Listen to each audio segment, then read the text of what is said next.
About a year ago, I was doing some late night forum scrolling. It was a hobby I had, looking through both new and old random boards and clicking on whatever threads caught my eye. Often it meant going to the big ones, like 4chan or something awful, since they had the most general activity, meaning tons more random posts about complete nonsense, often only expanded on by their own authors. Great stuff, really. But it also meant visiting more niche pages, going to forums used only by tiny insular communities that usually had at most 15 different people posting. They're a lot harder to find and often yield boring results. Someone talking about their pet goldfish named Sandy, or a mom showcasing her kid's science project. Don't get me wrong, that stuff can be fascinating in its own right. Seeing all the different types of people who are willing to post online and thinking about what's led them to that point is quite the exercise. But that was not this particular experience. It was maybe 2 in the morning, and I was just about to call it quits when I found it. A thread with one singular post on some random forum that I cannot for the life of me remember the name of. The post said, simply, "Check out this caving game I found. It's so boring, but I thought I'd share it anyway." I don't know why I downloaded it. In my dies, I almost never click on those sorts of links. I know better than that. And I knew better than to click on Speleogenesis.exe once it was on my computer. But here we are. The game opened without a main menu, just straight in a forest right at the mouth of the cave. The environment was in drawn 2D, and that one sometimes off-putting trying to be realistic, yet a bit gritty art style that you'd find a lot in computer games from the late 90s. I'm not sure if you know what I'm talking about. The player character was a low-resolution 3D model, so it was hard to make out many features on her besides the obvious spelunking gear. There was only one bit of UI, which was a tiny pair of white numbers nestled in the top left of the screen. To be blunt, the game controlled terribly. There were no instructions, so it took me a while to realize that the number pad was used for everything: to climb, crawl, walk, and use your tools. 5 was for your headlamp, which became important as you got past the initial bits of the cave where daylight still cautiously fluttered in. 8, 4, 6, and 2 were for your movement, but every time you pressed a button, there was a half-second delay before it was registered. Yet, this didn't cause any considerable challenge, as it became increasingly apparent that there were no obstacles in the game. No pitfalls, no venomous critters, no drowning. If you tried to fall off a drop, the game wouldn't let you. And like I said earlier, there was no UI outside of those 2 numbers, which I realized displayed your vertical and horizontal distance from the cave entrance. Probably in meters. There was no health, no hunger, or thirst gauge. Just the caves.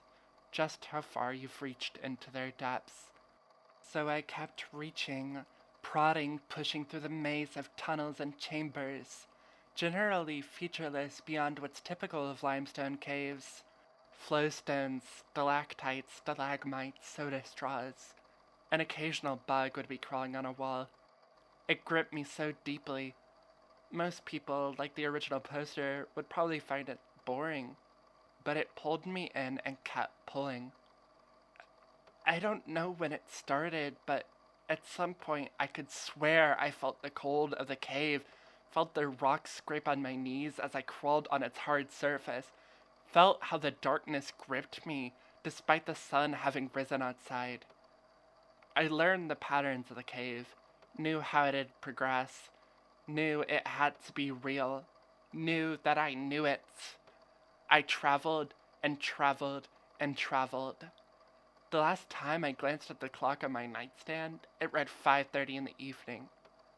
I didn't care. All that mattered now was the cave. I've done my research since then, and I do have to say that, at least until I reached the drop, the caves were pretty realistic. Whoever made the game knew their stuff. I think it's probable that they were even drawing from a real cave. If one were to take the route of the skeptic, maybe that's why I initially felt so immersed. They were made as nature makes them, which is why the drop stood out. So far, the drops hadn't been anything crazy. You'd be climbing down a route for maybe 15 minutes max, translated roughly to 100 meters. When I walked forward into the room with nothing but a singular rope and no bottom in sight, I felt the difference. My stomach churned in protest, or was it hunger? But I knew what I had to do. It didn't take long for my hands to begin truly hurting. The wear from the cave before had been enough to cause issue for my gloves, but not enough to really dig into my hands. The rope was different. The rope cut and burned with each grasp, digging further and further into my palms until the only things I could feel were the absolute chill of the air and the screaming pain. But I could not rest. I had to reach the bottom. 500 meters from where I'd begun. 1,000. My arms begged for me to let go, to drop as far as this damned thing went and accept the cost of such a plummet. But I couldn't even if I'd really wanted to. I was on the rope and there was no way to drop. 1,500 meters. The furthest discovered individual drop in any real cave is the 600-meter pitch of Vertoglavica Cave. 2,500 meters. 5,000. I do not know what keeps me going at this point other than necessity. I could climb back to the top, call it quits. It could all be over, but I just keep descending. 7,500 meters, 10,000. Mount Everest stands at 8,800 meters. The Mariana Trench reaches just shy of 11,000.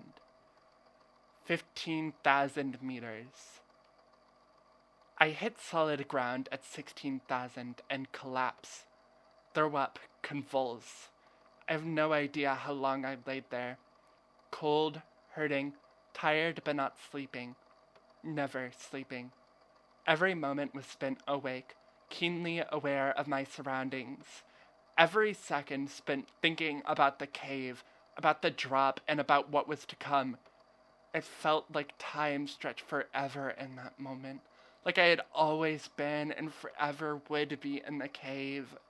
But who knows? I could have been sitting there for just a minute, maybe just an hour, or it could have been days, weeks. I do know what came after, though. I crawled for as long as I could crawl, and then wriggled my way along the floor as long as I could wriggle. The path ahead, as far as I could illuminate, was a giant open cave. The walls and ceiling moved further and further out, the light cast on them growing more and more feeble. But it didn't matter. I had to keep going. The breaks I had to take went from occasional to often to taking up the majority of my time. I'd lay there for hours, then move a couple meters. Every part of my body pleaded for me to stop. Every fiber of my being needed to quit, but I couldn't. Then I stopped being able to see the walls. It was simply me, the floor, and the way forward. Until I saw the hole. Faintly in the distance, my light shone on a gaping maw in the earth, a path further down. I needed it. So I inched forward and forward. I'd move a centimeter, pause for what seemed to be forever, then move another. It felt so impossible, and yet I had to. Then my body gave up.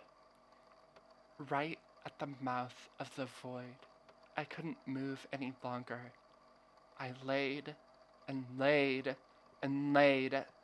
I should have rotted into the limestone, become one with the earth around me, but I never did. I was there for forever, always thinking, never quite stopping being.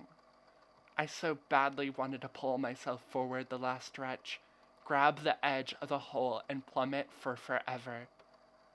But that couldn't have been possible. It was never meant to be.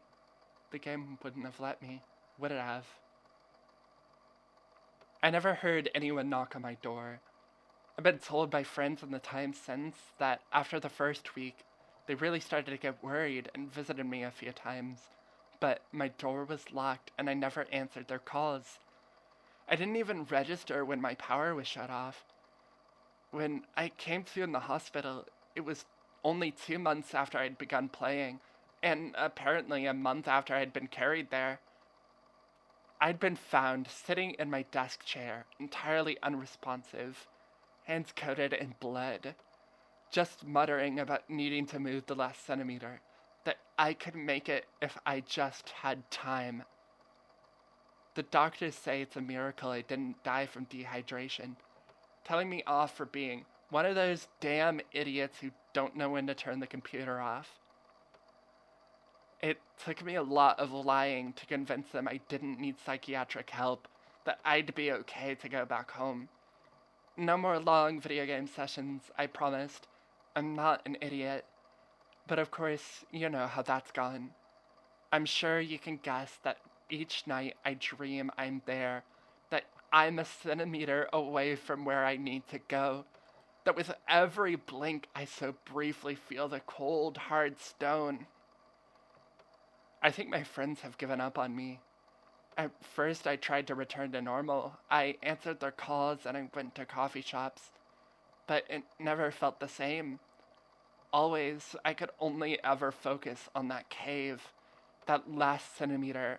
So less and less I left my house. More and more I scrolled desperately to find that post again. It's gone from my history. The .exe has vanished from my computer. By all means, it seems to not exist, and maybe it never did. But I can't give up. I can't go back. I think once I climbed down that rope, some part of me irreversibly changed. And now I'll never leave that cave.